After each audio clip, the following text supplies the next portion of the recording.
ذرياته أجمعين. اللهم صل على محمد وعلى آل محمد صلاة تنجينا بها من جميع الأهوال والآفات وتقضي لنا بها من جميع الحاجات وتطهرنا بها من جميع السيئات وترفع لنا بها عندك أعلى الدرجات وتبلغنا بها أقصى الغايات من جميع الخيرات في الحياة وبعد الممات. یا اللہ اس مبارک کانفرنس کو یا اللہ اس کے اثرات پوری دنیا کے اوپر ڈال. یا اللہ اس مبارک کانفرنس کو قبول فرما. یا اللہ جن حضرات نے دامے درمے سخن قدمے اس میں محنت کی ہے، خصوصاً ہمارے دونوں ساتھیوں نے جو مجلس تحفظ ختم نبوت کے امیر اور جنرل سیکرٹری ہیں، اور ان کی پوری ٹیم. یا اللہ جن لوگوں نے بھی اس محفل کو کامیاب کرنے کے اندر جس درجے میں بھی کوشش کی ہے، یا اللہ تو اس کو قبول فرما اور ان کو اپنے محبوب صلی اللہ علیہ وسلم کی ختم نبوت کی خاطر یا اللہ ان کو آخرت میں آپ صلی اللہ علیہ وسلم کی شفاعت نصیب فرما.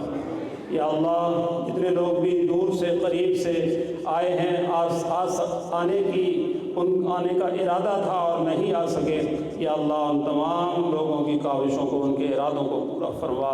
یا اللہ چودھری امیر صاحب اور ان کے بیٹے جن کی یاد میں یہ مسجد بنائی گئی تھی، الحمدللہ اللہ نے اس کو قبول فرمایا اور اس میں ایک بہت بڑا مدرسہ بھی آباد ہے الحمدللہ. قال اللہ قال رسول کے لیے اللہ نے اس کو قبول فرما لیا ہے. یا اللہ ان کو کربٹ جنت عطا فرما. یا اللہ ان کا یہ صدقہ جاریہ تا قیامت آباد اور شاد رہے. یا رب العالمین ان کو آخرت کے اندر حضور نبی کریم صلی اللہ علیہ وسلم کا قرب نصیب فرما، شفاعت نصیب فرما. یا اللہ ہم تمام لوگوں کو جو ان کے نام لیوا ہیں، نبی پاک صلی اللہ علیہ وسلم کے نام لیوا ہیں، تیرے محبوب کے نام لیوا ہیں، ان کے ختم نبوت کے اوپر مر مٹنے کے لیے تیار ہیں. یا اللہ تو ان تمام لوگوں کی، تمام دنیا کے مسلمانوں کو یا اللہ اپنے محبوب صلی اللہ علیہ وسلم کی ختم نبوت کی خاطر قربانی دینے کے جذبے کو یا اللہ بیدار کرنے کی توفیق نصیب فرما. ربنا تقبل منا انك انت السميع العليم وتب علينا انك انت التواب الرحيم.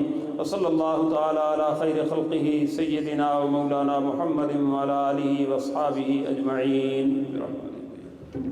ایک ضروری اعلان، بیٹھیں ایک ضروری اعلان سماعت فرما لیں.